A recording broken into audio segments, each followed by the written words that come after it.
Hey guys, welcome to another Horror Stories Daily video. What I am doing with this series of videos is conducting a world tour.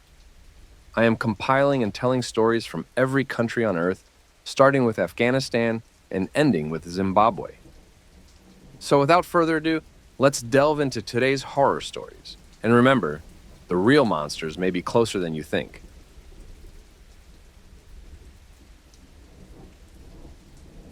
Angola, a country on the southwest coast of Africa, is rich in history and natural beauty. Yet it is also a land where echoes of ancient stories and mysteries still resonate through the dense forests and sprawling savannas.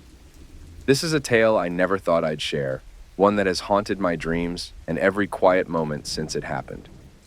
My name is Isabel, and at the time of this incident, I was 28 years old, living in Luanda, Angola's bustling capital, trying to make a name for myself as a freelance journalist.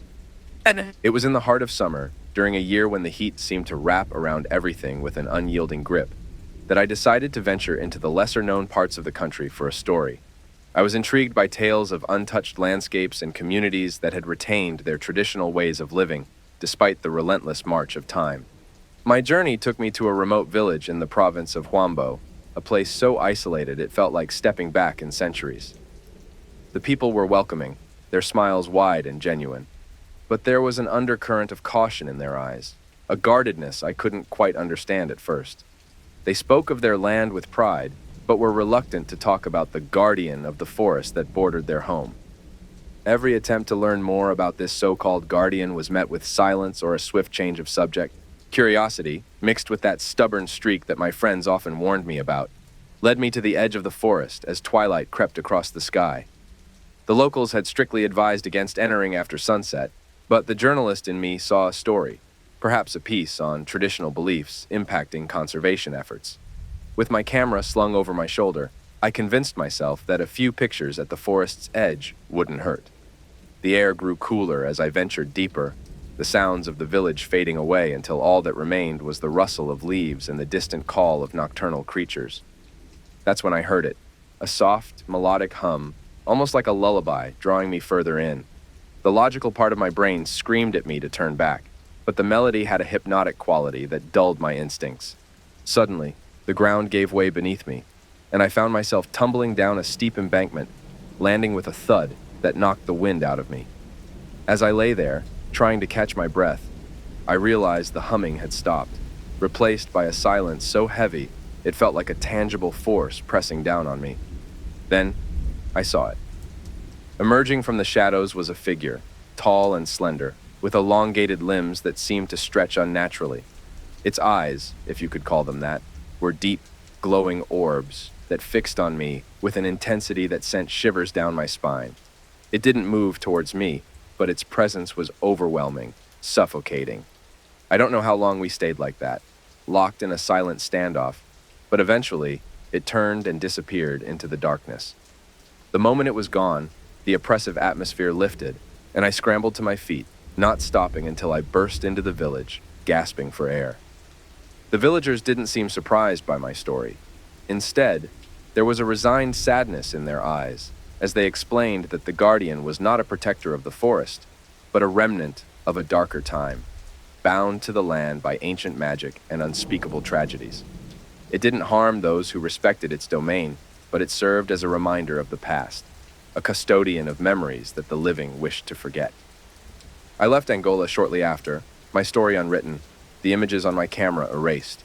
The encounter in the forest changed me, instilling a deep respect for the unseen and unexplained forces that dwell in the shadows of our world. Sometimes, late at night, I can still hear the haunting melody of the guardian, a lullaby that serves as a reminder of the night I came face to face with a legend.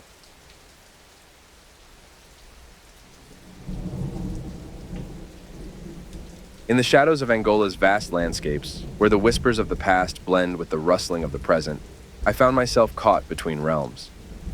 Angola is a place of stunning beauty, yet it holds secrets that are as deep as its history. My name is Alex, a 30-year-old man at the time, who had come to Angola from Canada in search of adventure and stories. Little did I know, I was about to become a part of a story so unnerving, it has lingered with me ever since. It was in the fall of 2019, and I was in Cuanza, a province known for its breathtaking scenery and dense forests.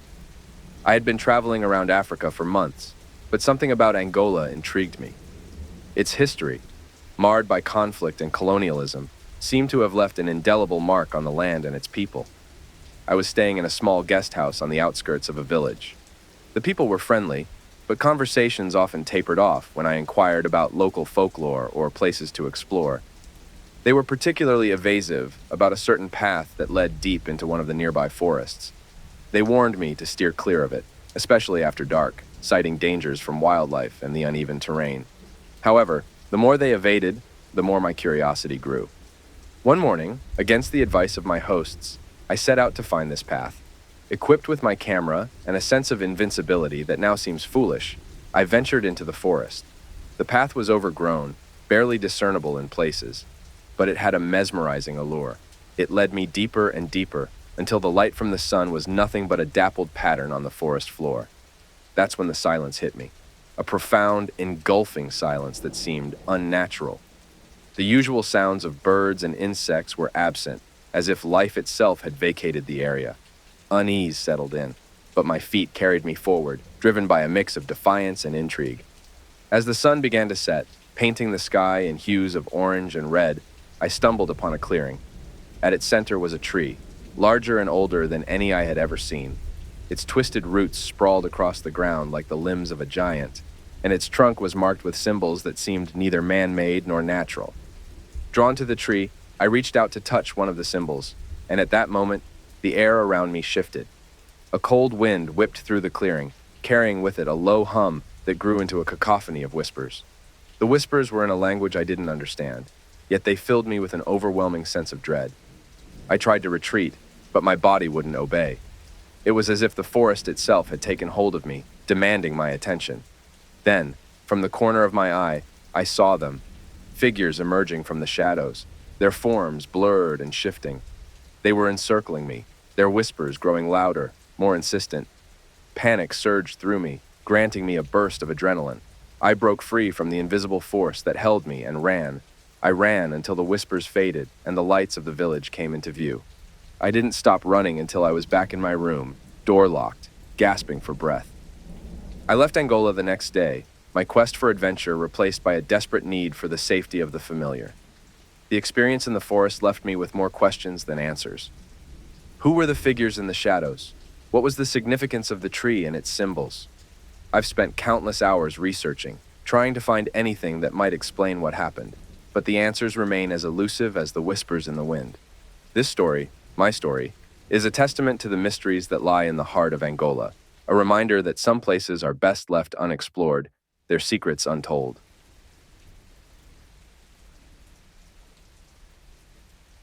Angola, a land of breathtaking contrasts, from its rugged coastlines to the vast expanse of the savanna and the deep, mysterious heart of its rainforests, holds a story that I've kept buried within me until now. My name is Sophia, and I was 25 years old when my thirst for adventure and my career as a wildlife researcher brought me to this beautiful yet haunting place. It was a journey that would unearth fears I never knew I had and expose me to the eerie whispers of the unknown that linger in Angola's shadows. It was the summer of 2018, and I had just arrived in the province of Bengo, not far from Angola's capital, Luanda.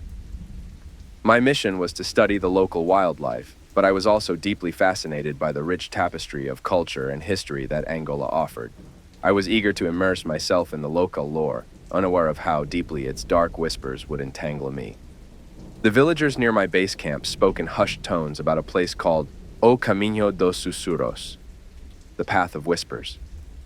They said it was an ancient path that wound its way deep into the forest, a place where the spirits of the past roamed freely and were said to communicate with the living.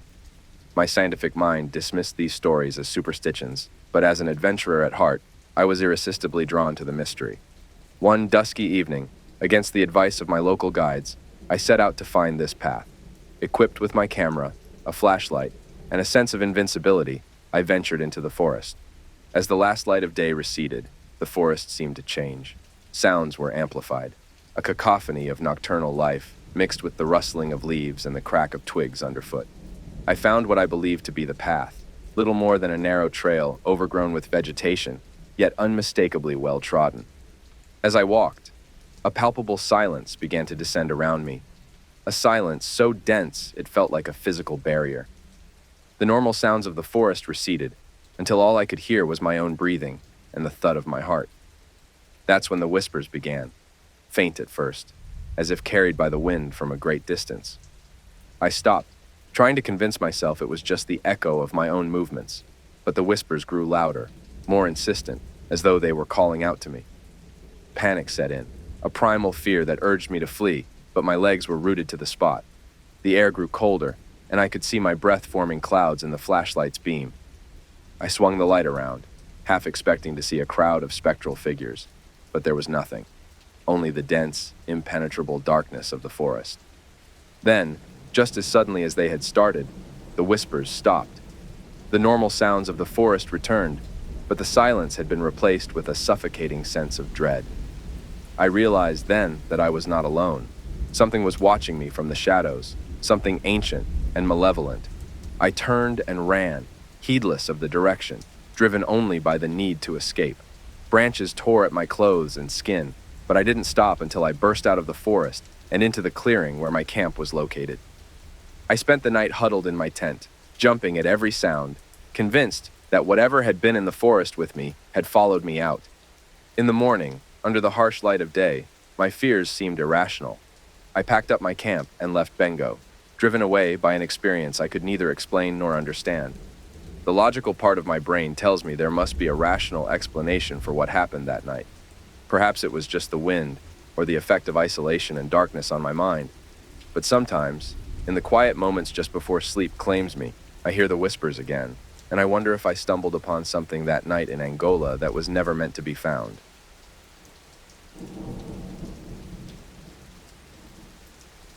In the heart of Angola, where the whispers of history and nature blend into a tapestry of beauty and mystery, lies a story that is clawed at the edges of my mind, urging to be told.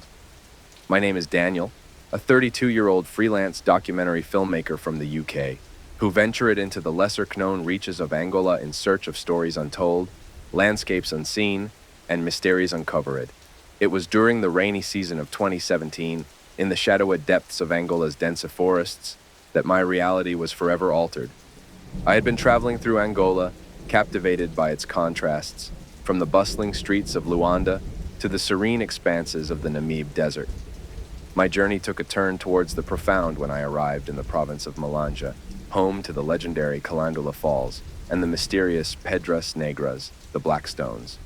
It was here, in this place where nature sculpted wonders across the millennia, that my local guide, João, told me of a village that existed in whispered rumors alone, a place where the veil between the living and the dead was said to be perilously thin. Driven by a mix of skepticism and the insatiable appetite for a story that could define my career, I persuaded João to take me there. He agreed reluctantly, warning me of the stories of spirits and unexplained phenomena that plagued the village. The locals had a name for it, a Aldea dos Esquecidos, the village of the forgotten. It was believed to be cursed, abandoned after a series of unexplainable events that left families torn apart by grief and fear. We set off at dawn, the jungle around us alive with the sounds of rainfall and distant thunder. The path was less a road and more a suggestion, winding and narrow, choked by the lush undergrowth. Hours passed before we came upon the village, a collection of dilapidated huts and overgrown fields that told of a hurried departure. The air was thick with a palpable sense of unease, a silence so profound it seemed to echo. João refused to go further, his face etched with fear. I proceeded alone, camera in hand, driven by a foolish bravery. The village felt suspended in time, each step I took kicking up the detritus of a life once lived. Doors creaked on rusted hinges, and the wind whispered through the broken windows of the abandoned homes, carrying with it voices, laughter, crying, the sounds of a community that no longer existed. Drawn to the heart of the village, I found the remains of a communal area, a gathering place now home to nothing but shadows. It was there, in the dim light of the fading day, that I saw her, a young girl, no more than 6 or 7, standing at the edge of the clearing. She was dressed in a simple white dress, her hair long and unkempt, her eyes fixed on me with an intensity that rooted me to the spot. I raised my camera, a barrier between me and this impossibility, and snapped a photo. In the flash, she vanished, leaving no trace but the echo of her gaze in my mind. Shaken, I reviewed the photo, but she was not there. Only the empty clearing and the creeping fog that began to envelop the village. The journey back to Joan was a blur of panic and confusion. I showed him the photo, recounted what I had seen, but he only nodded, his expression grave. Many have seen her, the girl who watches over the village, he said.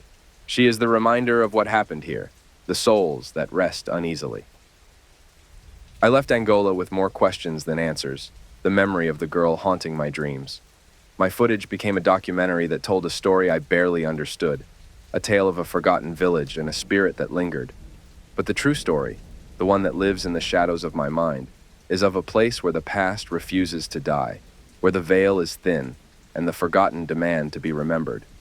It's a story that has left me forever changed, wary of the unseen and the unheard whispers in the wind.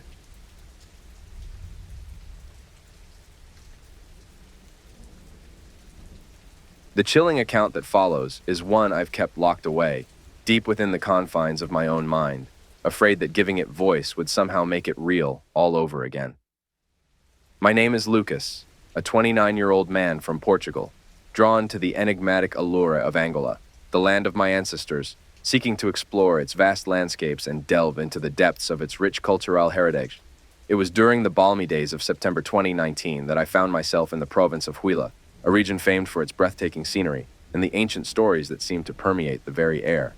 I was there to capture the essence of Angola, hoping to compile a collection of stories and photographs that could bridge the gap between generations, between the past and the present.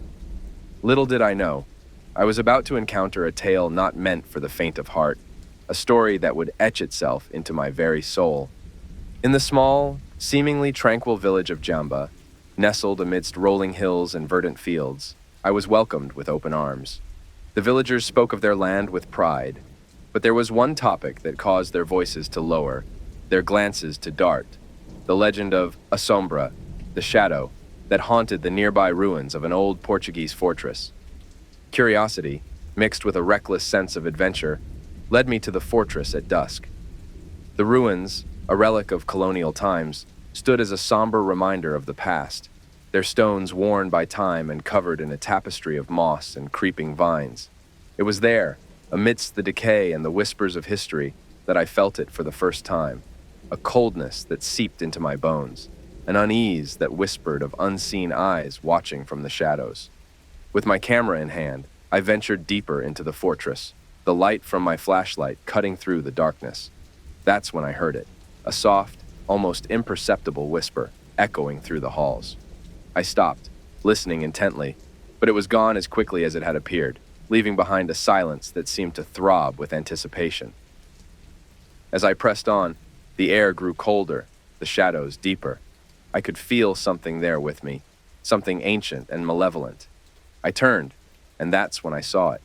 A shadow, darker than the surrounding darkness, moving against the laws of light and physics. It was formless yet unmistakably human, a presence that exuded despair and rage.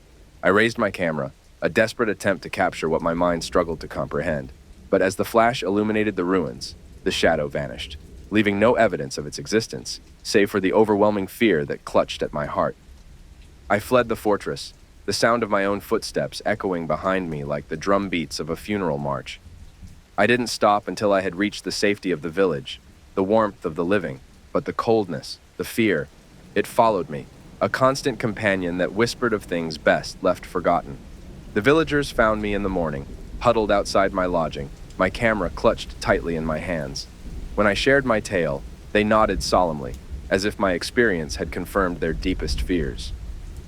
A sombra, they said, is the guardian of the past, a reminder of the sorrows and the pain that the fortress has witnessed. It allows no one to forget, to move beyond the shadows of history.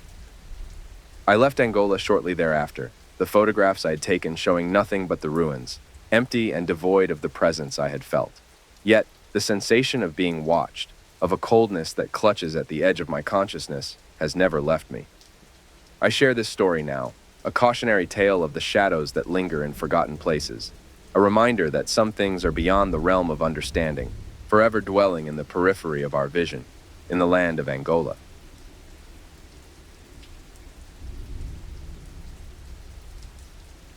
In the dense, whispering savannas of Angola, beneath a sky so vast it swallows your sense of reality, there lies a story that has clung to me like the shadows cling to the fleeing light of day.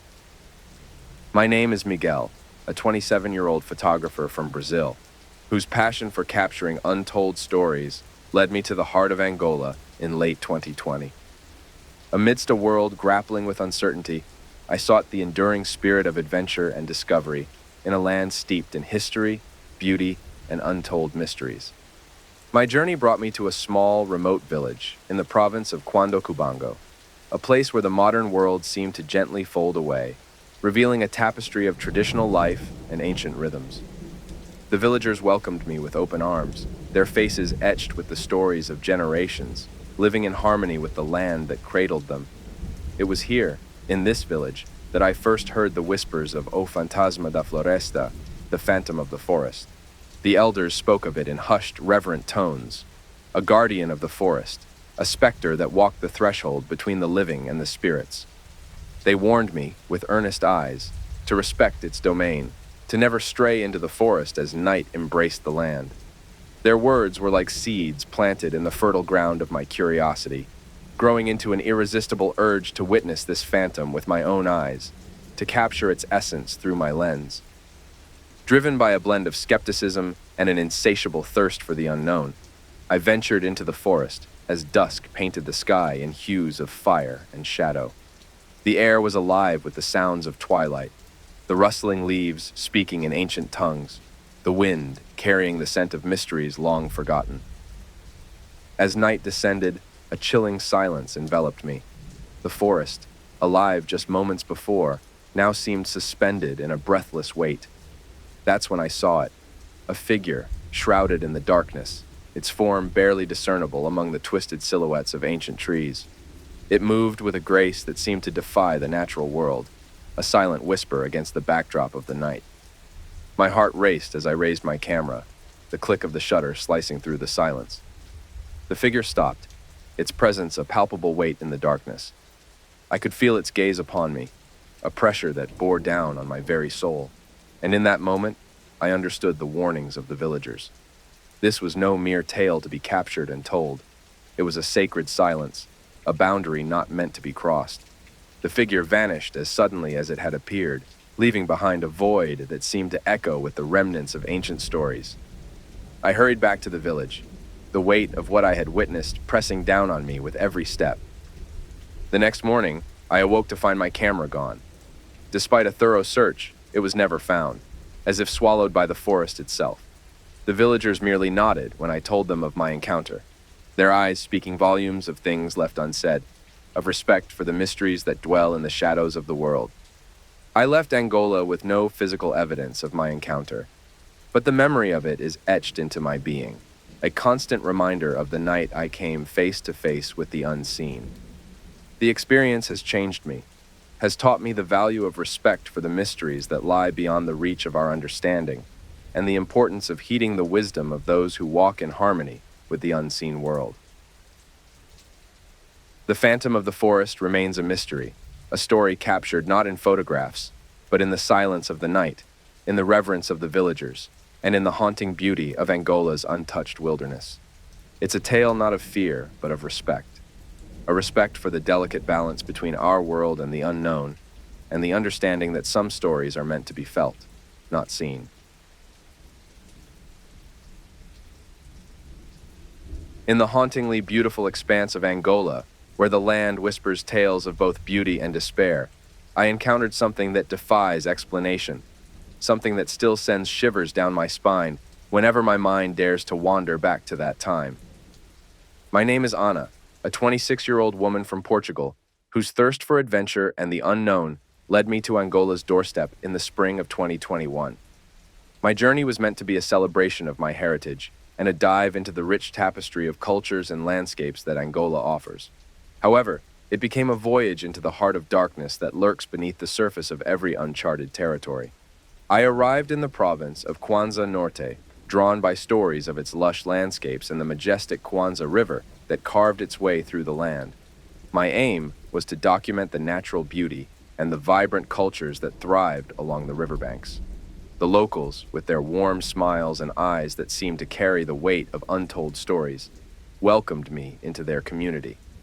It was during one of the many evenings spent under the starlit African sky that I first heard of A Sombra das Aguas, the shadow of the waters. The elder of the village, a woman whose age was as indiscernible as the waters of the river itself, told me of a presence that haunted the Cuanza River, a shadow that preyed on the unwary, a spirit of the water that was both protector and destroyer. She spoke in a tone that was neither fear nor reverence, but somewhere in between, a resignation to the existence of things beyond our understanding. Driven by a mixture of disbelief and an insatiable curiosity, I decided to explore the riverbanks at dusk, camera in hand, hoping to capture the play of the fading light on the water, perhaps even catch a glimpse of this so-called shadow. The air was thick with the sounds of the evening chorus, the river flowing gently, a mirror to the sky's changing colors. As the last light of day slipped below the horizon, a chill descended upon the land, a chill that seemed unnatural, even for the cool of the evening. The sounds of the night grew louder, yet there was an undercurrent of something else, a silence that wasn't absence but presence, a waiting, watching presence. That's when I saw it, or thought I saw it, a shadow upon the water, darker than the surrounding night. It moved against the current, a fluid, formless thing that seemed to be looking right back at me. I raised my camera, the click of the shutter breaking the spell. The shadow vanished, leaving no trace on the water's surface, leaving me to question whether it had been there at all. I returned to the village, my mind racing, my heart caught in the grip of an icy fear. The images on my camera showed nothing but the dark waters of the river, no sign of the shadow I was sure I had seen. The villagers listened to my tale with somber faces, nodding as if my experience was a rite of passage I had unknowingly passed through. From that night on, I was haunted by dreams of the river, of a shadow that called to me from the depths, a siren song that promised truths hidden beneath the surface. I left Angola with more questions than answers, my mind forever marked by the encounter with the shadow of the waters. The story of A Sombra das Aguas remains with me, a chilling reminder of the mysteries that dwell in the unseen corners of the world, of the ancient spirits that watch over the lands and waters of Angola. It's a personal account of the moment my reality blurred, where the line between legend and truth was washed away by the dark waters of the Cuanza River.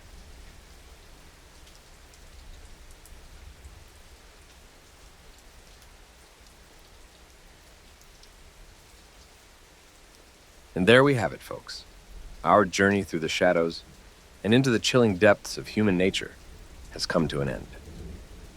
I hope these tales have sent shivers down your spine, made you glance over your shoulder, or even question the ordinary moments of your daily lives. If you've enjoyed this exploration into the darker side of the human psyche, please don't forget to hit that like button. It helps more than you know. You can always share your thoughts, feelings, or even your own creepy experiences in the comments below. We love hearing from our listeners. And if you're new here or haven't yet joined our Horror Stories family, make sure to subscribe and turn on notifications so you never miss out on our future tales of the macabre and mysterious. Until next time, stay safe, keep the lights on, and remember, the real monsters might be closer than you think.